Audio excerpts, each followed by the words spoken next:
Hello, today we are presenting this workshop to celebrate 3 dancers who innovated early dance movement therapy methods. They were all founding members of the ADTA. They were our mentors and helped to shape the arc of our professional careers. I'm Nana Koch, and I'm going to present the work of Liljan Espenak. I'm Elissa White, and I'm going to talk about Marian Chace. And I'm Bernstein, and I'll be presenting the work of Blanche Evan. We hope you enjoy the presentation. Now we're going to hear Nana Koch speak about Liljan Espenak's dance history and her methods of treatment. Thank you, Bonnie. I'm just going to go to my share screen for a moment. Great. So I'm going to spend some time really providing a context in which Liljan came to develop her method of what she called psychomotor therapy, that was what she also said derived from dance therapy. So in providing a history, then I'll also then identify the system of treatment that she developed over a course of many years. So just to give you a bit of background and also a lovely picture of what Liljan looked like in her later years, born in 1905, died in 1988, actually died very quickly, which I think was probably something that would have been very close to her, because she lived and danced up to the very moment that she left this world. So there we go. To give you some sense of what Liljan's joy of dance was, I found this photo, and for me, it really encompasses the essence of her sense of passion, her sense of joyfulness, her sense of what it means to move your body with abandon. And I love it because everything is moving. She's just there saying, very much like Liljan, here I am as a mover, as a dancer. So I wanted to show you that. So this sense of dance for her, Liljan left her native Norway when she was 16 years old to pursue an education in Germany. Little did her parents know that the education that she was going to pursue was one in dance. So she met Mary Wigman. I was told by Liljan, you'd had to meet Mary to know that if you embrace the work that she did, that simply was going to be your life. And it really became her life to be a dancer in the same fashion as Mary Wigman, in one who really understood that to express yourself was to really move your body in a way that allowed you to provide the essence of passion, the essence of energy, the essence of dancing your emotions through every pore of your body. And she learned from Mary Wigman's from the experience that using your body was always going to provide an opportunity for eliciting feelings, that feelings would emerge. Mary Wigman, of course, was one of the pioneers of expressive dance. And Liljan started working with her when she was 16, but became obviously so proficient that she was invited to join Mary's company because she became as expressive as she could in a way from learning from Mary's technique. That dance didn't necessarily, or movement didn't have to be pretty. It simply had to be expressive. And that really became the essence of her work from the time she was 16, moving onward to develop her techniques and her system. So she learned to use music as well, working with Mary. And Liljan liked to say that Mary Wigman apparently used a lot of percussive instruments, and Liljan was very good on what she called the gong. So in her classes, she always had a drum or she had a gong because she understood how important rhythm was, and she really got that from her experiences with Mary. She left Mary for about a year to study in Paris. And again, dance was something that she embraced in every country that she lived in every venue in which she taught. So she spent a year in Paris studying Dalcroze eurythmics, which was all about refining and understanding musicality and how rhythm and music was important to the dance. She took ballet dances, classes, she gave concerts, and she also privately taught the Wigman technique. Here you can see how she really used her body in the most expressive way possible. What you also see is that there was a great amount of freedom in her use of her body, that there were no constrictions, there was no restriction, that she simply was always able to dance with a certain kind of abandon because she recognized how much that was going to show her inner experience coming out in her movement. So from those dance experiences, she went back from living in Paris, she went back to Germany and she became Mary Wigman's assistant. She also danced with Mary for several years throughout Europe. But she understood that perhaps dance certainly was going to be some part of her career, but that she should add on other credentials. So she took a year's course in what is teaching pedagogy. She wanted to understand exactly how essential it was to understand the anatomical use of the body, because years later that would come in very handy, or it would become very important in what she considered to be restructuring exercises. So she had also, she got a certificate from the Board of Education to conduct seminars and working with teachers.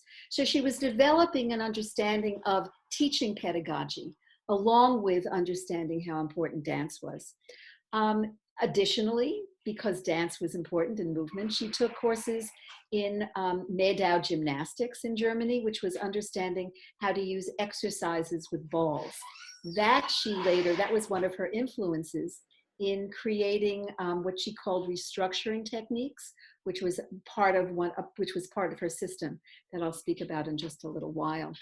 Along with that, she also studied with Bess Mensendig, who was a physician in Germany, who developed a series of therapeutic movement techniques that were both corrective and preventative. And again, she utilized that information as an influencer in her later techniques. At some point, Liljan left Wigman's company, and she created her own dance school. But this was during the rise of Nazism in Germany, and she had to actually leave Germany because she was an intellectual, and the regime was not very favorable toward intellectuals, and she was told that she needed to leave in order to really save herself. So she ended up actually going to England, where she continued to dance. But what was significant here, along with continuing to dance, is that she recognized that in order to have as much freedom of doing her art as she could, that she needed to also leave England. She was blitzed, there was blitz during the war, and she couldn't move, she couldn't dance. So she met a friend who said, "Can I do something for you?" before he was about to leave for the United States. And she said, "Yes, if you can get me papers to go to the United States so that I could continue to do my work, I would be very happy." And of course, we know she came to the United States, and in fact, in 1941, as a result of this by chance meeting of one of her friends. In America, Liljan did what she does best. She continued to pursue dance. And that was the most essential part of her life. She took classes with Graham. She took classes with Humphrey Weidman. She took a class with Chace. She took classes with Luigi, a jazz dancer. But she did study with Chace for one of her classes at the Turtle Bean Music School.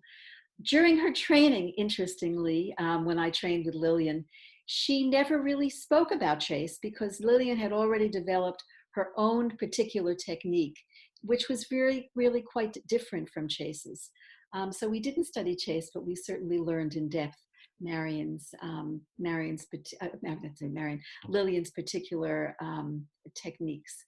So she taught dance classes. She had her own studio. She worked with children. So there were several accomplishments that I would like to just point out.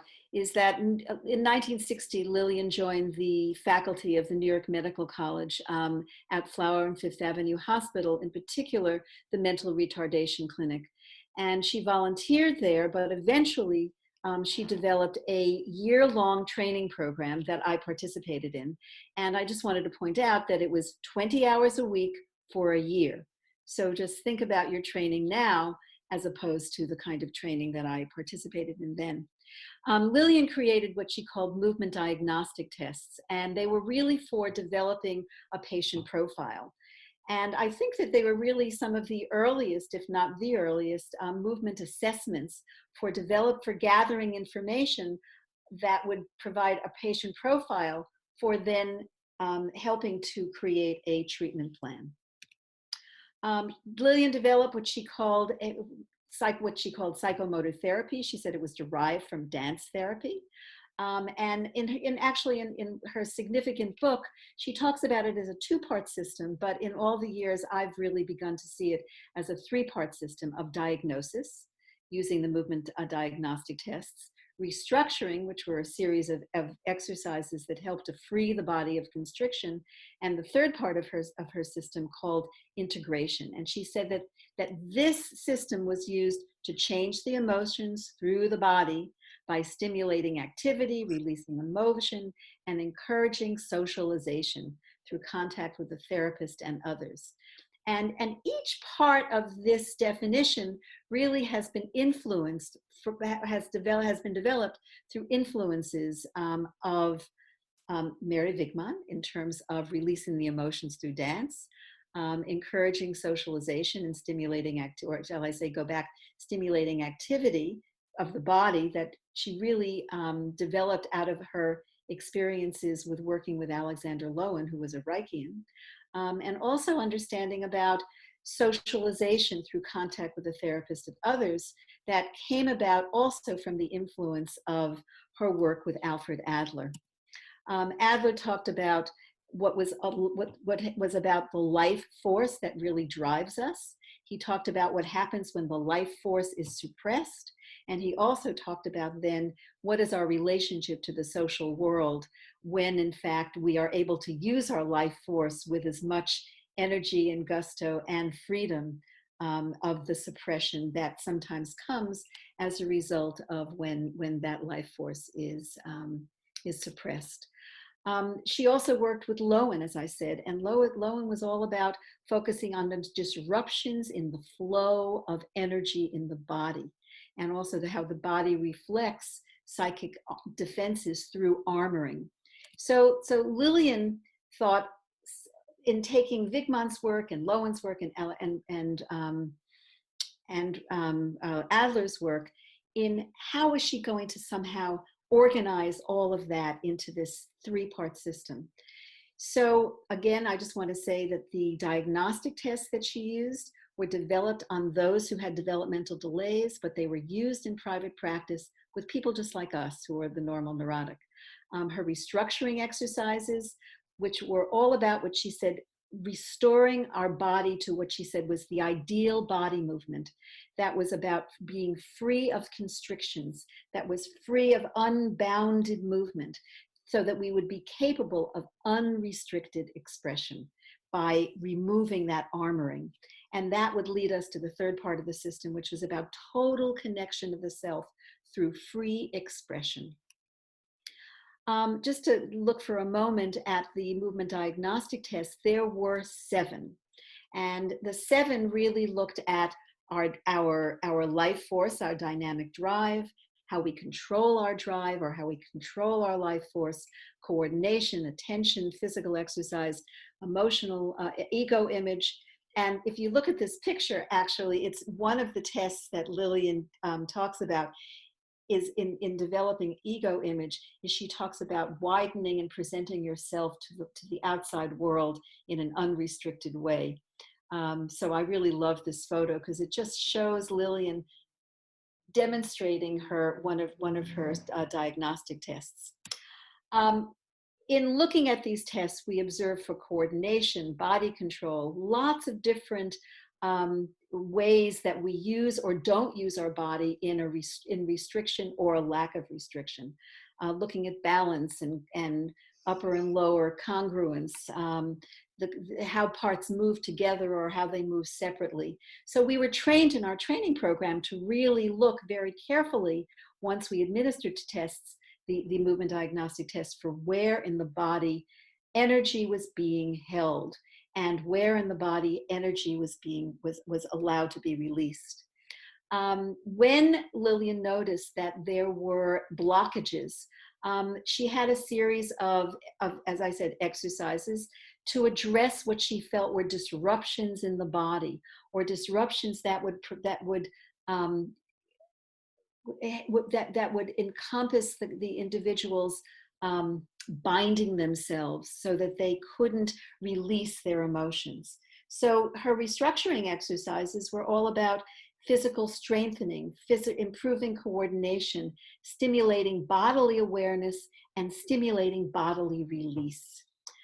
So that eventually, with those experiences of feeling more freedom and unbounded in the body, that the individual could experience themselves using improvisation. She knew from her work with Mary Wigman the importance of improvisation, of really just spontaneous experiences, or spontaneously bringing up in movement, hopefully, the unconscious or conscious feelings that needed to emerge through the movement. So there was all about developing an understanding of how to release unconscious fears or unconscious repression. She used a series of techniques to encourage the elicitation of our emotions. She understood from her work with Wigman how important it was to use music. She used music and melody. She used music that was about rhythms, that was percussive. She sometimes would choose music for clients. Sometimes clients would choose music themselves. She had in her studio a series of then long-playing records that were all organized according to what classical music that was all organized according to the kind of emotion that we would want to, that the client needed to bring out, to express. She also understood, she would sometimes give or encourage clients to bring in images from everyday life that they could then mobilize and move. She would sometimes ask clients to choose a mask, right? And to elicit through the use of masks, right, different personas that in fact might help them to feel much more freedom in perhaps expressing repressed emotions that would allow them to express anger or fear or happiness or calm or sadness, because the mask work, or sometimes the use of props. She had all different kinds of costumes, musical instruments, and again, masks, right? That would help clients to develop or to take on a persona that perhaps was a fantasy of theirs, but that they couldn't do without having something that gave them a visual of or a place with behind which to hide. So there were various techniques that were used, various props that were used to elicit that sense of wholeness, to bring the client back to their body, back to an awareness, and hopefully for her clients who had insight, the ability to really begin to understand how their body, how the body, the emotion, and the mind all worked as one. I wanted to end because movement dance was the most important aspect for Liljan to always remember for her trainees to always remember that we must go back to be the dancer, that we must use the dance in the way that she learned was about expression, was about release, was about connecting mind, body, emotion. So she said the therapist must be a dancer. And by that I mean that the individual must feel as dancers do, that in the movements, their gestures, and the stance of the body, all emotions can be experienced, expressed, and perceived. And I'm just going to add, through the body, through the dance, through our movement. Thank you. So Nana, this was so interesting. I do remember reading that that Liljan went to the Adler Clinic. And so could you talk a little bit about her experiences there, please? You know, it's interesting. Liljan was forever a student, and she felt that one always needed to keep growing educationally. And she recognized that she wanted to study psychology more, and she found her way to the Adler Institute. I don't know the exact reason or what else she looked at other than wanting to work with Adler, because of his understanding of what he talked about as the triune existence of the individual, the mind, the body, and emotion. And that really spoke to her. Also the idea that he was really dealing with life force, and what is the suppression of the life force, and the idea of socialization. So all of that spoke to her as to how she could incorporate that work into what is dance therapy, which is always dealing about the vitalization of the individual, and always dealing about, we look at what happens to the individual and what happens in the way they express themselves with their body or they don't when that life force is suppressed. So Adler's work really spoke to her, and she at some point became one of the dance therapists, along actually with Blanche Evan, even though there's no indication anywhere in any of their writings that they knew each other, spoke to each other, but they were both there at around the same time. So she became one of the dance therapists at the Adler Institute. Some of the clients who sort of graduated from the clinic or from the institute then ended up being her clients in her private practice. So she always felt really quite connected. As a matter of fact, Alfred Adler's daughter, who she studied primarily with, wrote one of the forwards to her book, because the work was just so central to the way she saw it, the way it could be incorporated into her own philosophical understanding of dance therapy, or psychomotor therapy, as she called it. Nana, could you say a little bit about what it was like to study with Liljan and being her student? Well, I started studying with her. I was actually finishing, I had just graduated from college, and I was finishing I'd finished half of my master's in my senior year of college. And I was finishing the last couple of credits of my master's while I started Liljan's program.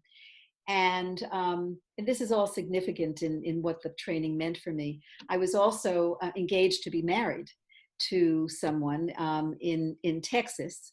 And through the program, I recognized that my master's was in elementary education. And I recognized through the training that I did not want to be an elementary school teacher, that dance therapy was the most important part of my life, or using dance therapeutically, and that I broke my engagement.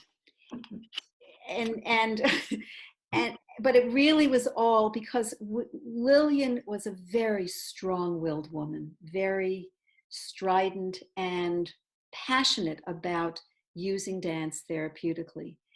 And I became such a devotee of the work, because it just spoke to me about authenticity. I don't want to say authentic, but it did. It was an authentic experience for me. It was what I knew that I was meant to do. And Liljan wasn't She didn't sugarcoat anything. I walked into her program being not terribly confident in myself in terms of what I wanted to do in the world. I felt like I walked in a recent college graduate and I walked out with a sense of my womanhood, of the sense of my power. And it was really through watching her and using her as a model. I mean, I also had a very, very strong-willed mother and who had an enormous influence on me. But Liljan took that helped me to take that kind of influence into a direction of finding, literally, she would always talk about having legs to stand on. And I learned from her how to have legs to stand on as a professional, how to speak my mind, and that it was okay. And it was okay not to ever be a follower, which I guess I was really never a follower. I always had some very strong opinions, which I still do to this day. And she encouraged them. She just encouraged me to be more of who I am, or who I was going to be at that point. And it was really through learning how to physically have legs to stand on and use them to mobilize through the world. And using myself in the studio, in her lab, was understanding what the possibilities were. So the training really helped me to move into what I felt was my womanhood, my professional womanhood. Thank you so much, Nana. This has been just wonderful to hear about your journey. We're now going to present a dialogue between Elissa White and Nana Koch, where Elissa speaks some about her training with Marian Chace and her own work. Thank you, Bonnie. I studied with Marian Chace in 1963. It was the second time she taught at Turtle Bay Music School. The first year was 1961, in which Claire Schmace was in it, Beth Kalish, Deborah Thomas. Also, before Marian taught at Turtle Bay Music School, Mimi Berger went to St. Elizabeth's and worked with her there.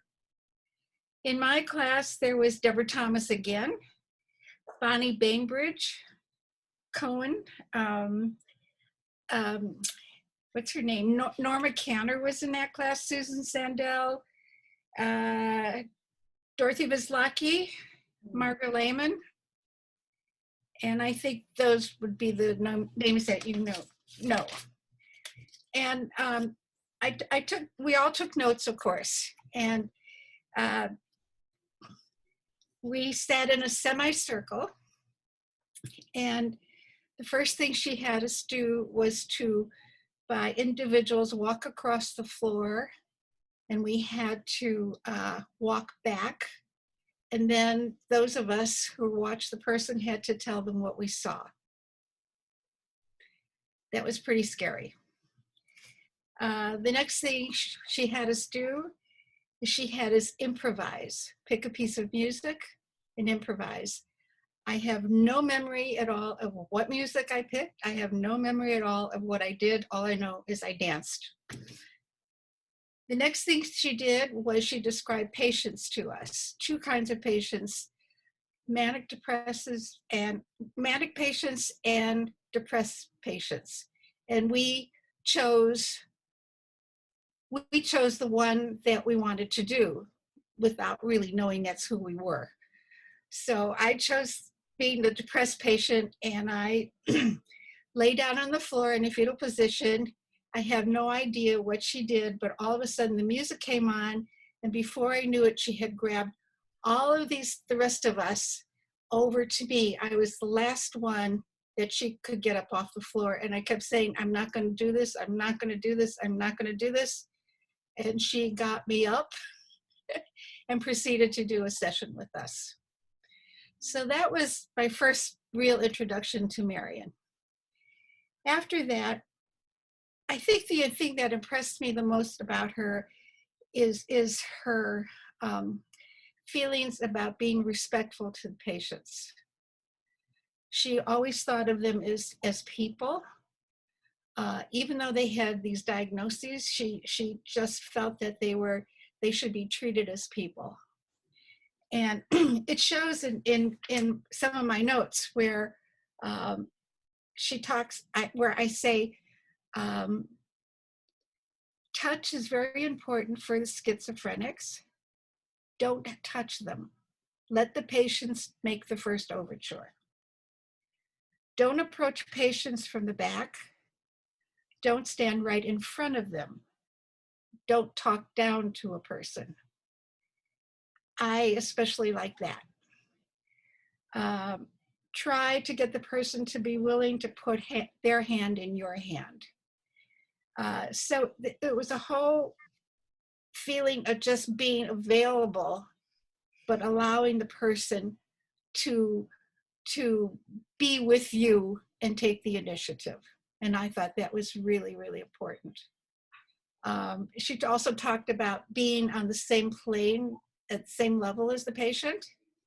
So Elissa, over the years, you've heard people say things about the Chace technique that I understand you would like to make some comments about. So any myths about the Chace technique that you would like to address?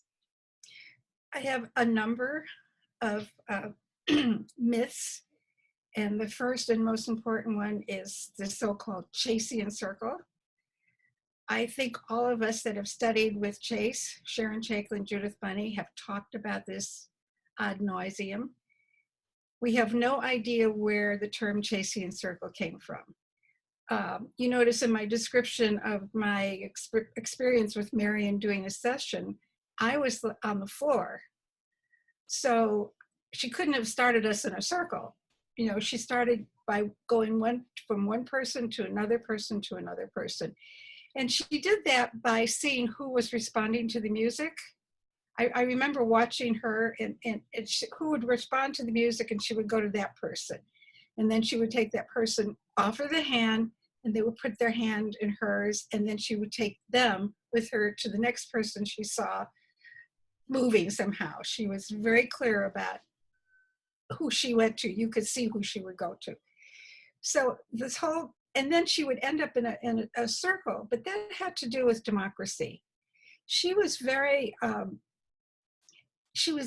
very intense about not being of the authority. She wanted to be one of the patients. She felt that the circle is democratic. She did not want to feel that she was the authority.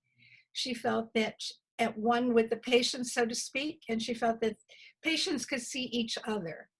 She did not want the focus on her, so her goal was to have the patients interact with each other. And part of the myth that I hear is that people get into a circle and they say their name and they do a movement which patients follow. Well, Chace never did that. She would have thrown us out of class because she felt that she was the initiator of the movement, and she would be able to pick up what people were doing. So it is true that sometimes she would notice someone who was very different, and she would say to that person, may we follow you? May we dance like you, right? And then as a democratic person, she would say, would anybody else like to be followed? But it was never, I always tell the students, if you find yourself in a routine, you are not doing dance therapy. Because Chace never did everything the same way twice. There's the other thing about, she did work with individuals at Chestnut Lodge. She worked with individuals. And I remember her describing sessions of working with individuals. And there was also her use of music, which is very interesting because and the way she used the music was to help elicit emotions that she saw were coming up in the session but could not be fulfilled. So she would put music on. Say if anger came up, if anger was being looked at, sort of, she would put a march on, or she would put on kind of battling strong music. The music we used were We used the cha-cha-cha, Strauss waltzes, American waltzes, Fajora, rock and roll, polkas, marches, African-American drums, Sunday in Spain, and the best in polkas. And my favorite was the Negro folk rhythms by Ella Jenkins. I mean, I remember moving to that in class and being so moved by that music. I can't remember what we did, but that's the kind of music we used.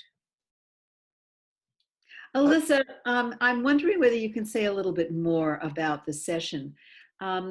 Many years ago, when I videotaped you for my doctoral dissertation, when we look back on the video, it was really struck me about how the session started the moment that the clients walk through the door. So, and you said that you'd really learned that from Marian. So maybe you can speak a little bit more about that.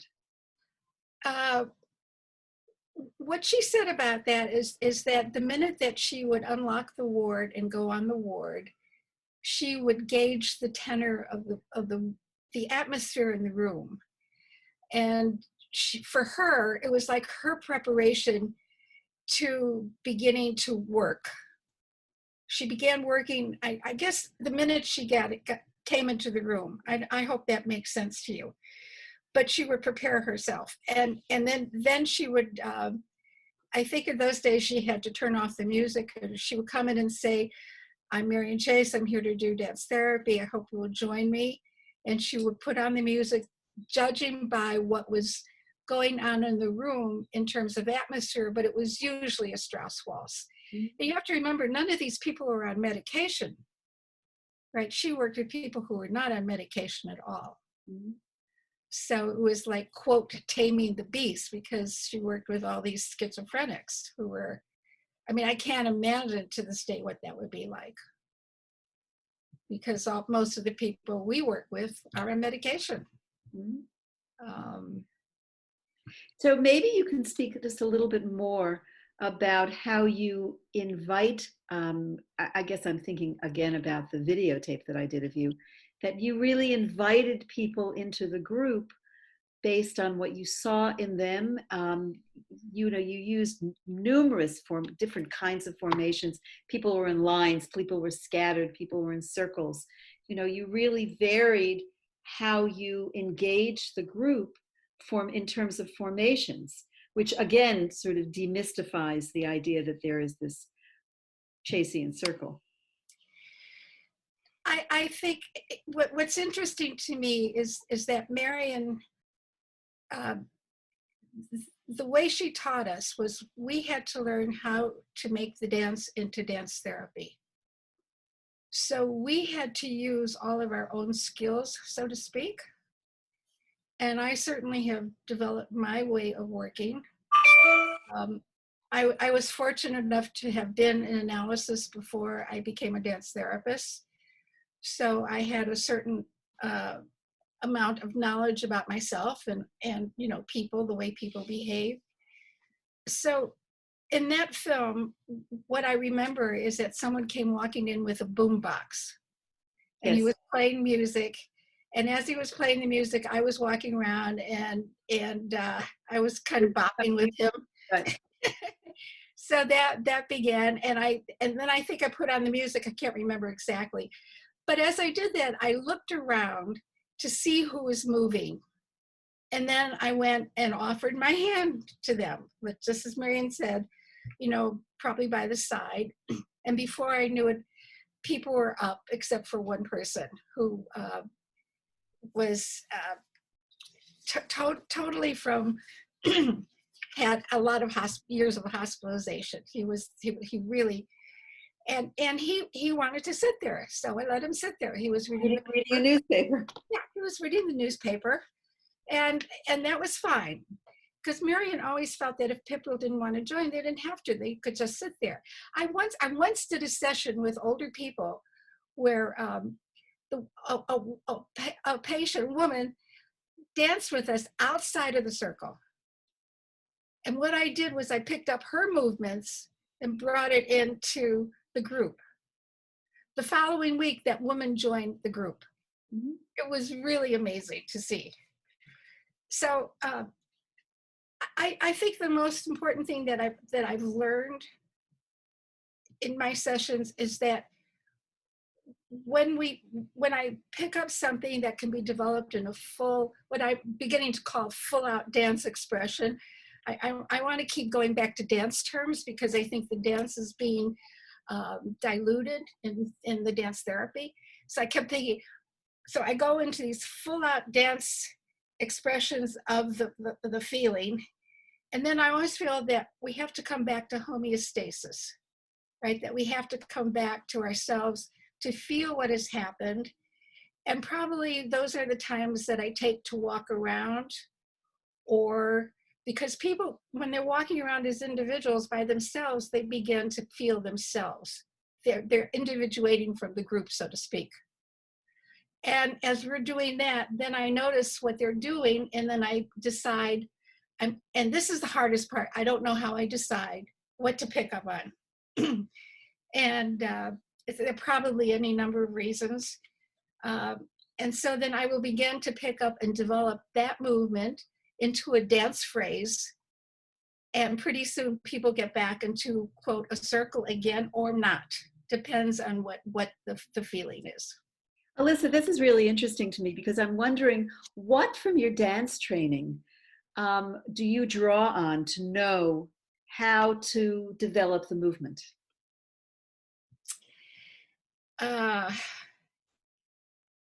thinking a lot about that because I came up with the idea to think about my dance training and how that affects my dance therapy work. And so I wake up in the middle of the night and jot things down.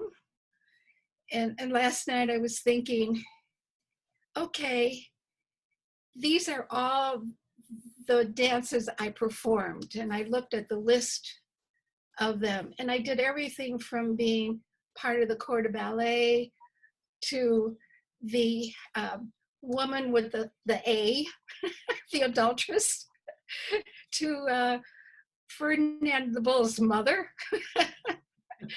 And so as a teenager and in my early 20s, I had a lot of experiences doing all different kinds of roles.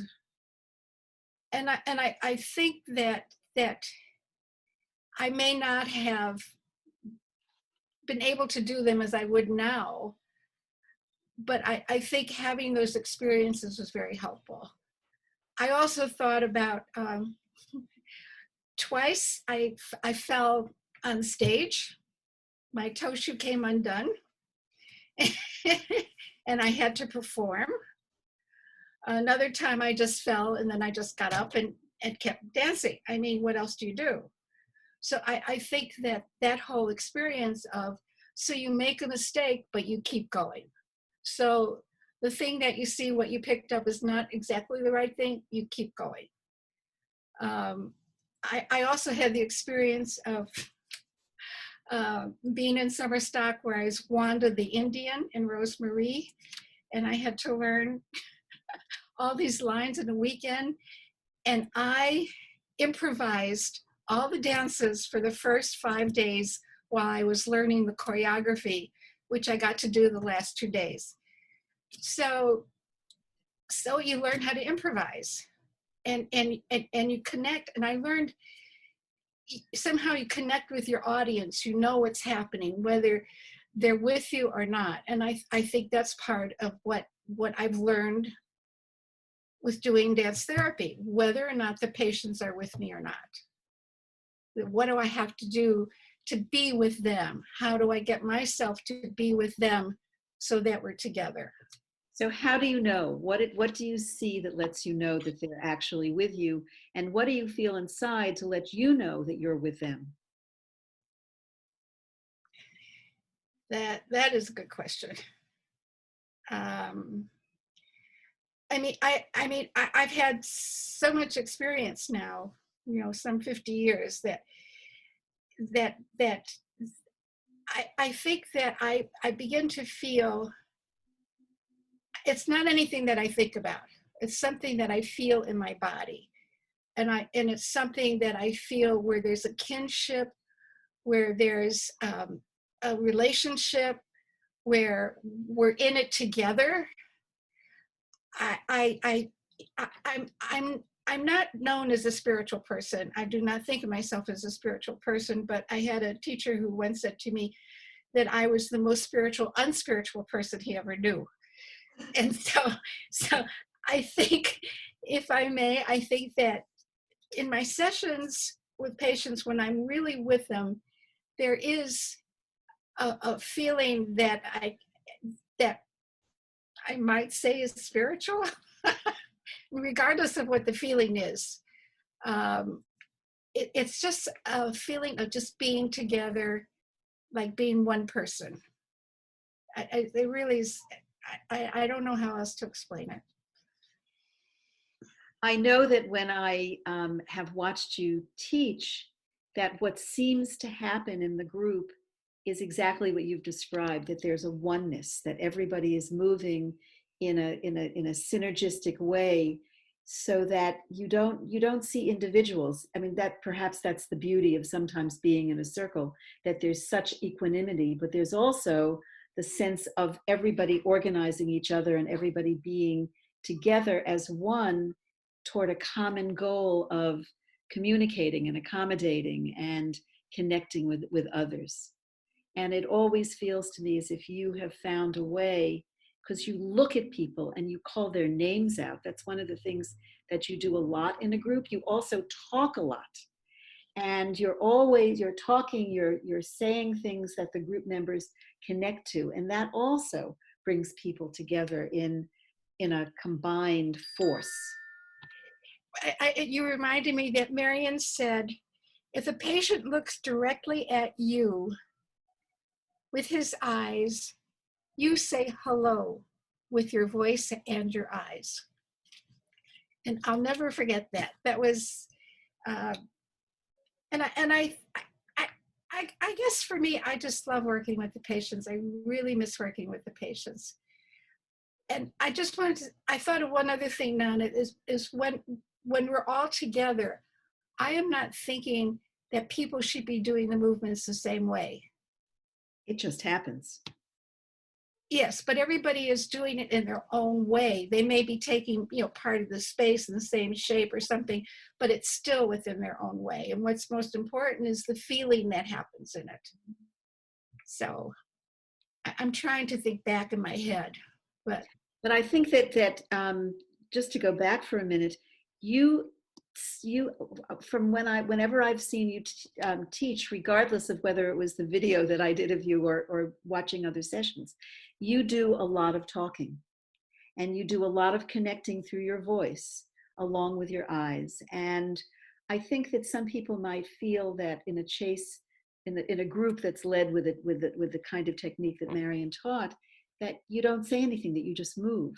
But that there's a myth that needs to be debunked about that, because you talk a lot and you really connect with the patients by way of having their names called when you know their names. And that validates that they're there. So maybe you can speak just a little bit more about that. Well, I don't really know how that developed. It happens, but it happens in all of your groups. I do remember someone came to visit me at Bronx State, and and after the session was over, she said, "You talk so much," and I said, "Really?" I had no idea I was talking throughout. But I think my speech has to do with encouragement. My speech has to do with what I see, the way they're moving. And so I might use a statement or an image or something to help them get into the movement, to make them more comfortable, because, they're not movers. This is an awkward thing for them. And I always feel that I'm always aware of how awkward people must feel. So Elissa, you spent a little time talking about how you vocalize and how you speak, how you use your voice and how you speak to the clients during the session, but I've also noticed, and I think other people have as well, of how much you use humor in the session and how uplifting and how positive the sessions often are under your leadership because of how, and it's not humorous, but using your humor with clients. Maybe you can speak about that. I have found that humor helps me to help others be themselves. That life is serious, it's difficult, it's hard, and it's a different way of seeing the world in terms of the humor that's in it, because there's plenty of humor in it. So I use it a lot with the students. And I think that it helps them to relax. It helps people to feel themselves in a different way, because when you begin to feel yourself so serious, if you think about really being serious, you get locked down. And I want people to be not up in the sky, but I want them to feel who they are in their bodies. So I have found for myself that I do use humor a lot. I'm pretty sure other people would not think of that as being very therapeutic, but it's just who I am. So Elissa, say something about what is therapeutic. Well, in the long run, for me, therapy is helping someone know who they are and believe in who they are. I will not say I'm there to change a person. The thing that I have noticed more and more is that a person changes when they are ready to change. And I do believe that you see change in the movement before it comes out in the person. I think that's one of the beauties of the work that we do.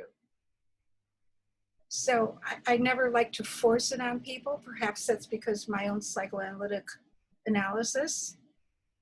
But people, I really feel the more you come to your own realization of who you are, the more meaningful it is, and it's who you are. It's not anybody telling you. So I always feel like I'm guiding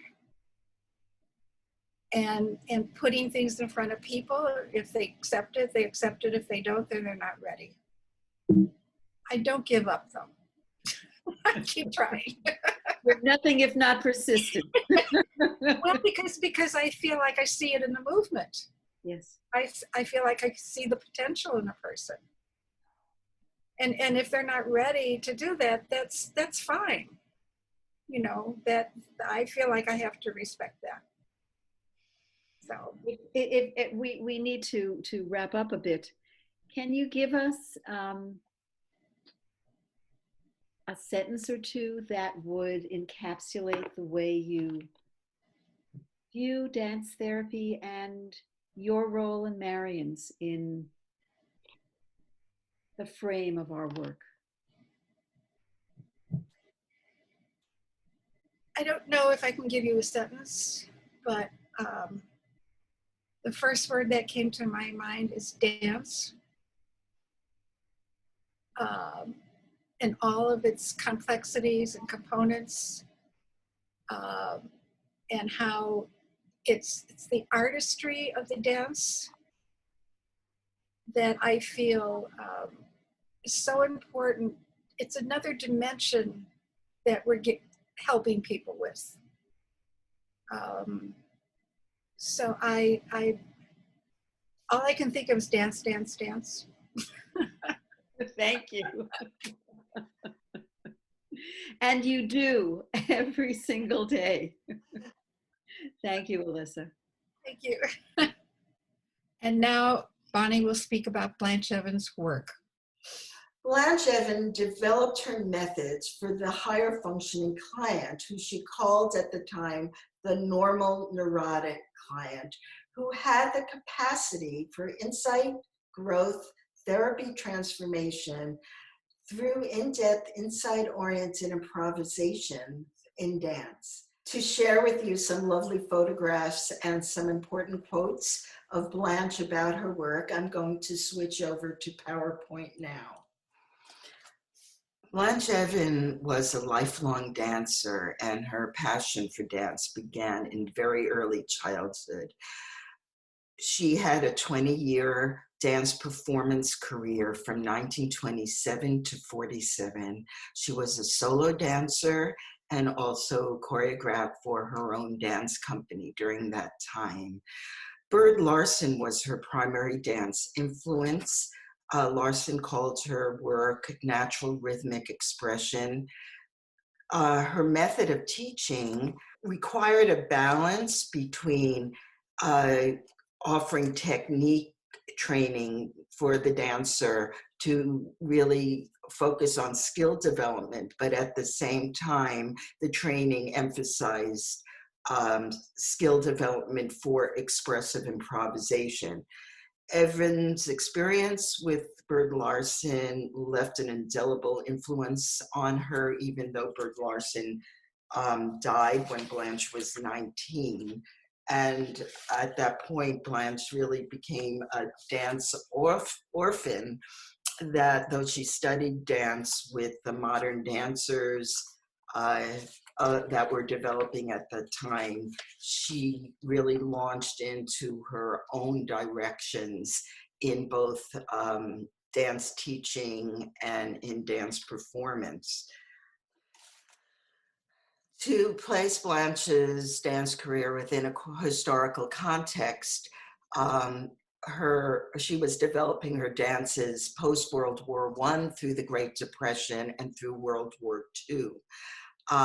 Artists and intellectuals at that time in the US many of them were involved in a progressive left movement, anti-fascism, for labor unions, against anti-Semitism that was growing in Europe and the US. And this definitely influenced her dances. She always felt that dance needed to clarify content and themes, not through pantomime, but using the many expressive possibilities of dance itself to express an idea. So as she was creating dances for herself and her dance company, she was evolving that craft of taking a theme to an expressive end that was both powerful and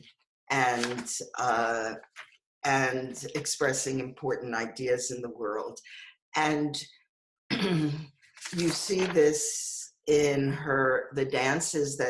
many of the dances that she created. This is Into Action.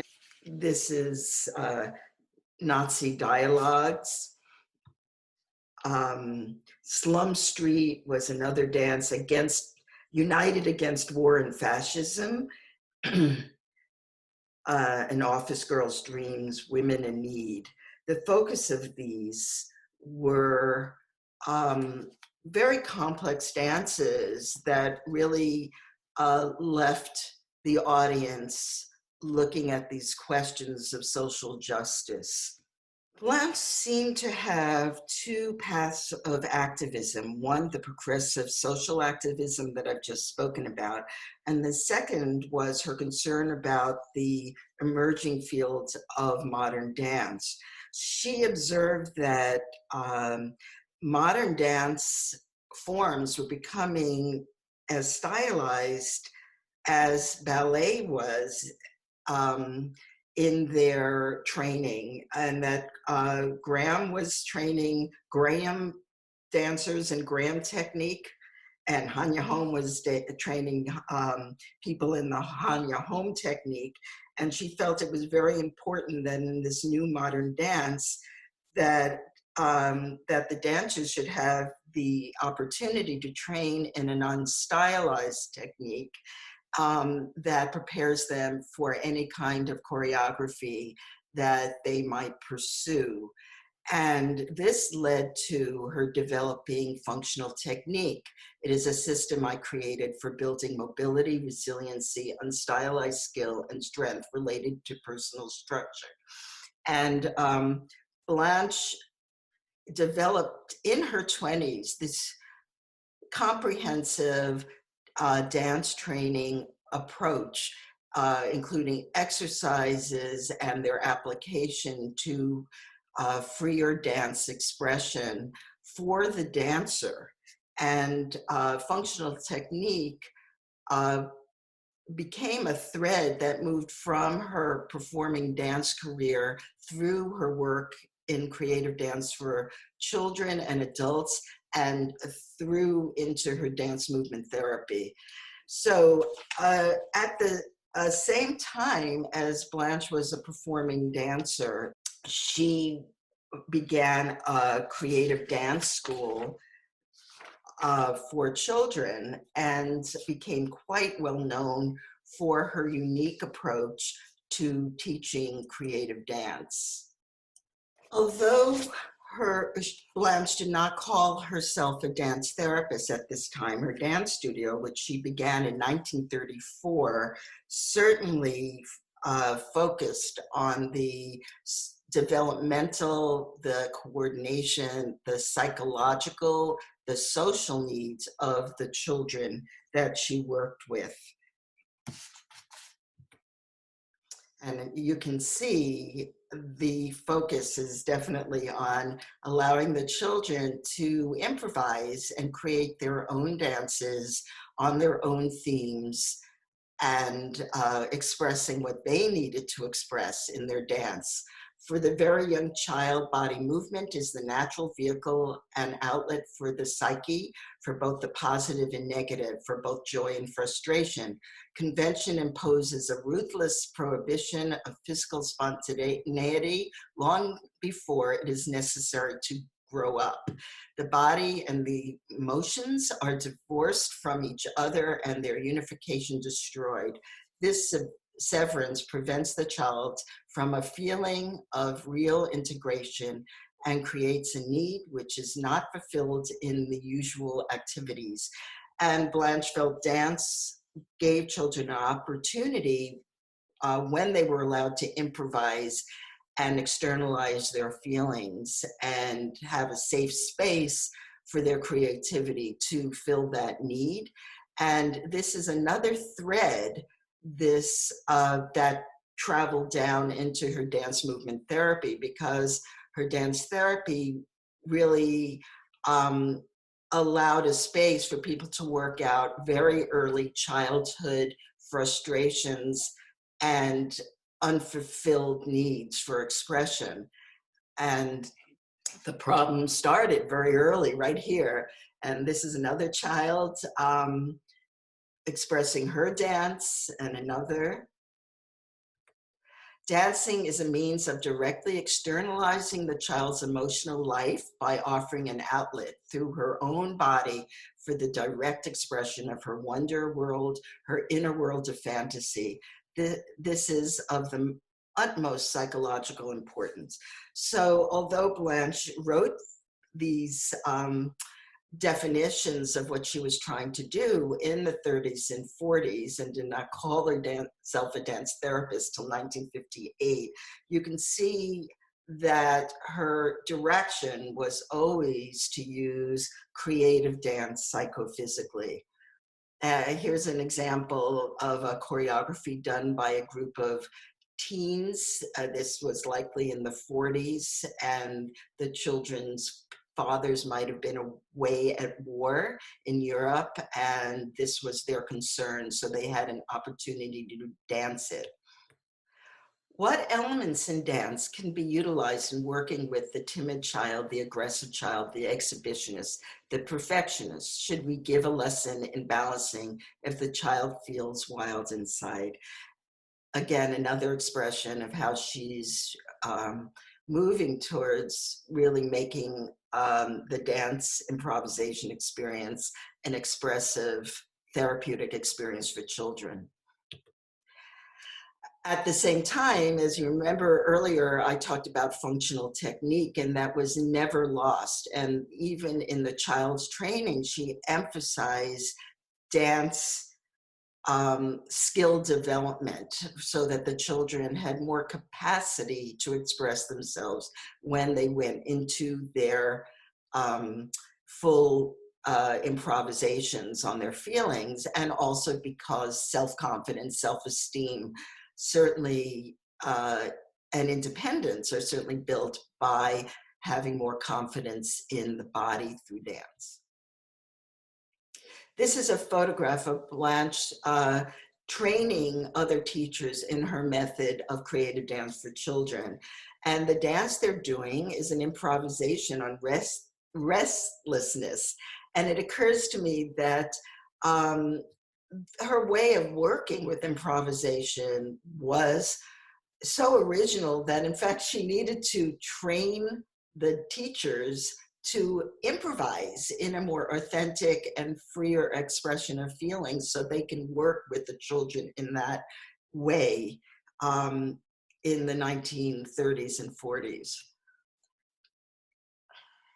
So to move on, Blanche Evan continued her work, and the dance studio is really her laboratory for development in her work with children and adults. And what she began to bring into her studio was creative dance for adults, where she focused on lay people who would value physical expression, creative dance outlet, without being focused on training as a professional dancer. And this opened up a whole other area of her development of her work, in that she was working psychophysically with adults as well. In 1955 to 58, Blanche began a training certificate program at the Adler Institute of Individual Psychology. Although Blanche gained a great deal from her training at the Adler Institute, she always said that really her discoveries and her methods evolved from the full potential of dance. You do see, however, the influences of Adler in her work.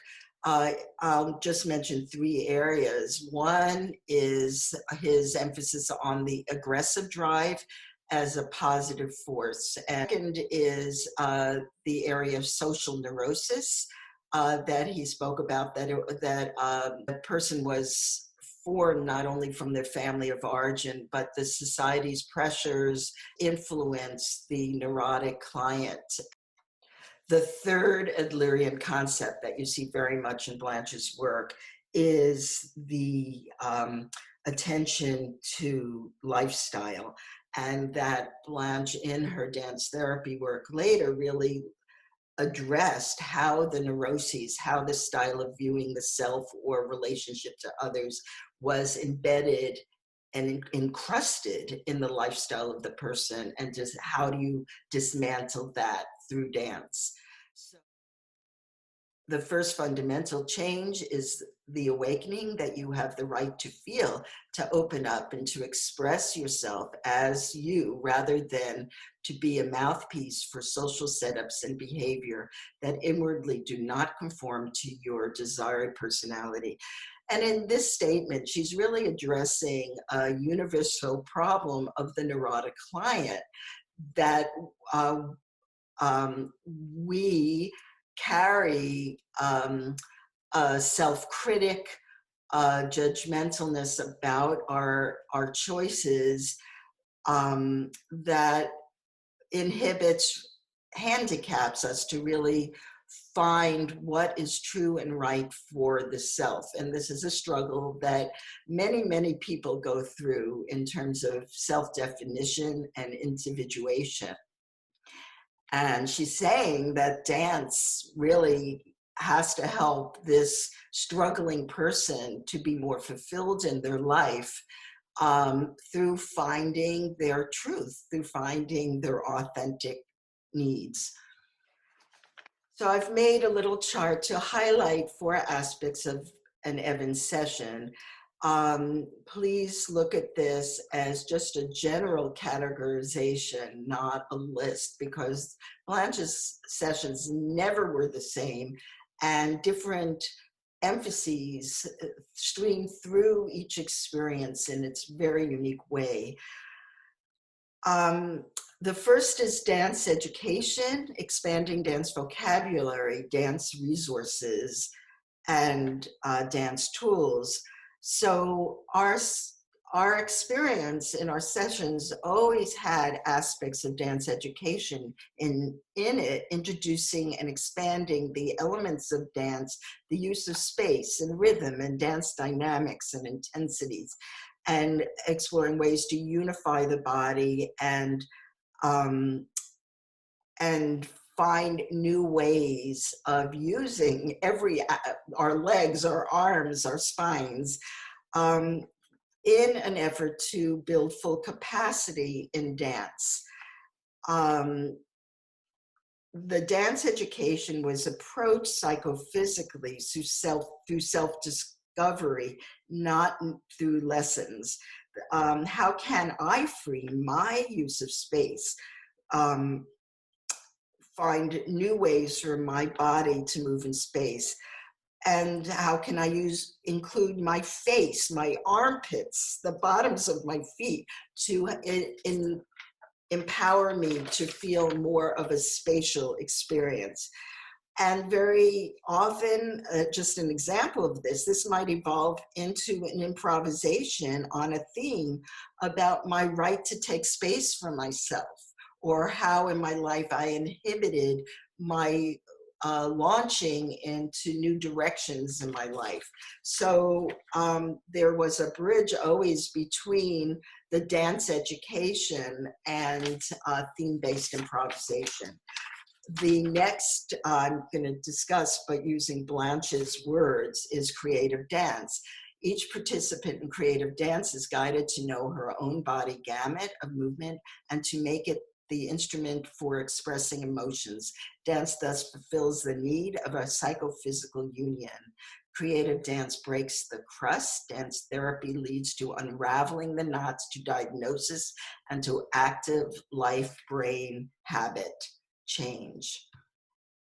So the creative dance experience in her sessions, in the technique, really serve as a bridge to cultivate dance improvisation skills, so that when people are moving into dancing specific issues and challenges in their lives, they have a foundation of dance vocabulary that will help them more fully express in the very individual ways feelings and challenges need to be expressed through dance and through their body, to express those needs, those desires, those traumas, those hates, those loves in their lives. Improvisation deals in memory and psychophysical association.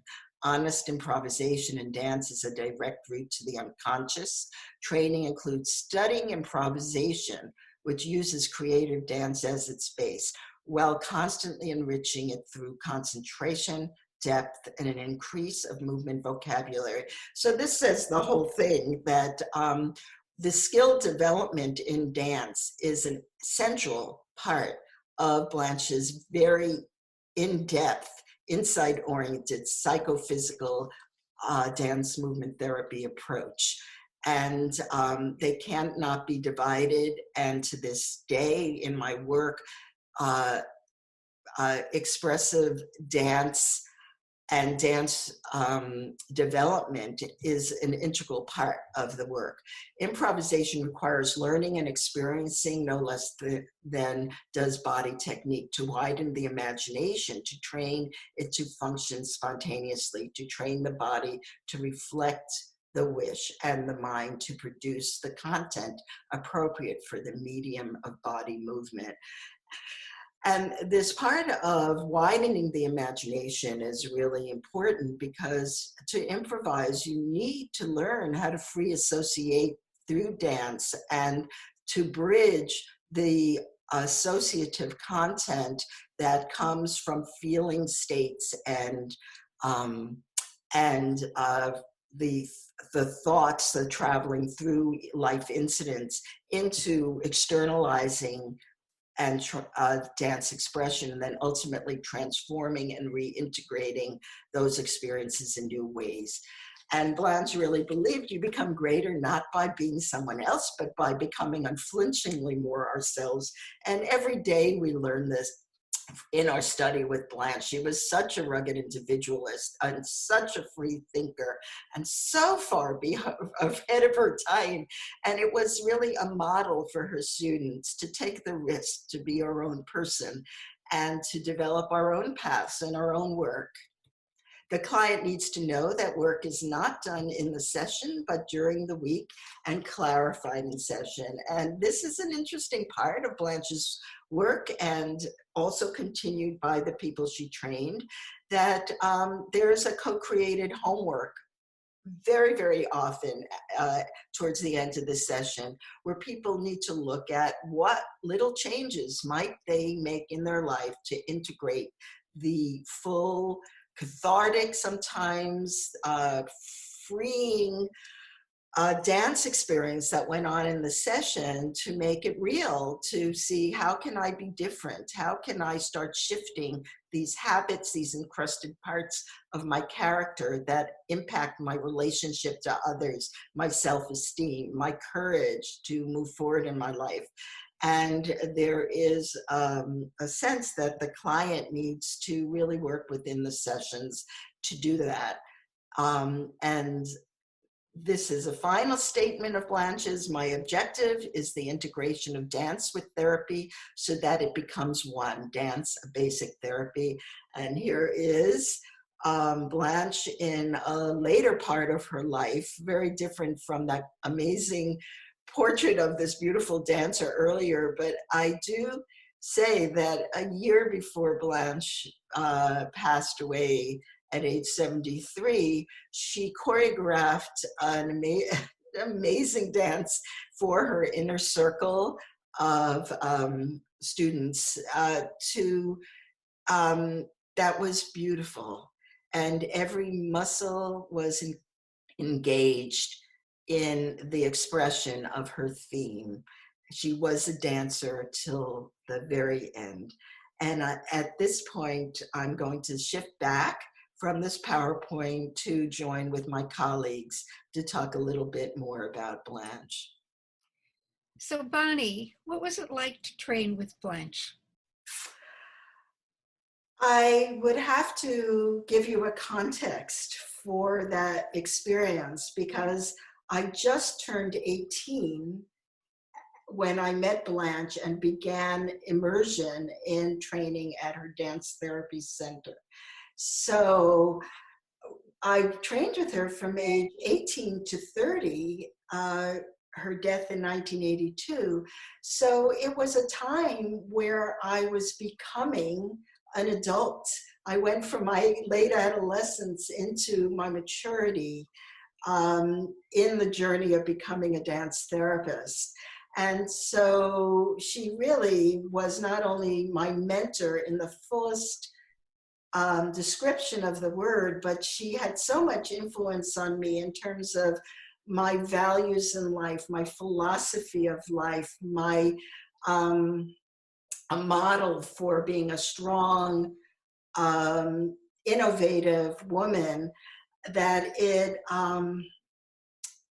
really affected me lifelong for who I became as a person. And at the same time, when we trained with Blanche, we did our own therapy with Blanche. As part of your training, you were experiencing dance therapy for yourself.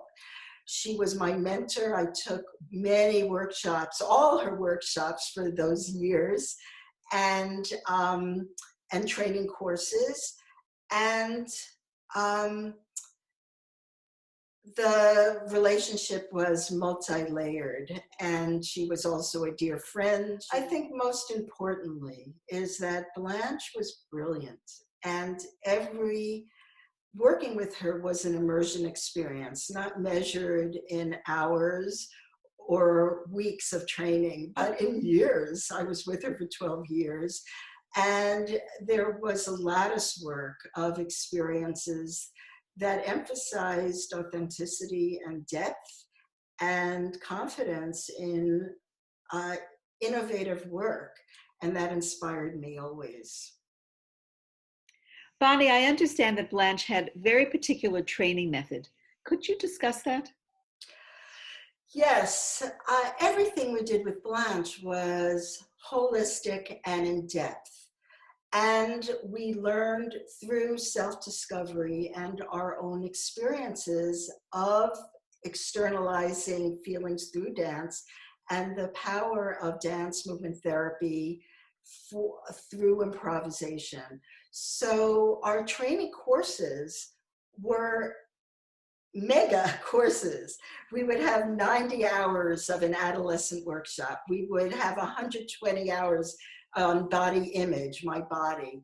When we studied dance therapy for children, we had also a course on you and the child in you, which was really discovering your own childhood challenges and development.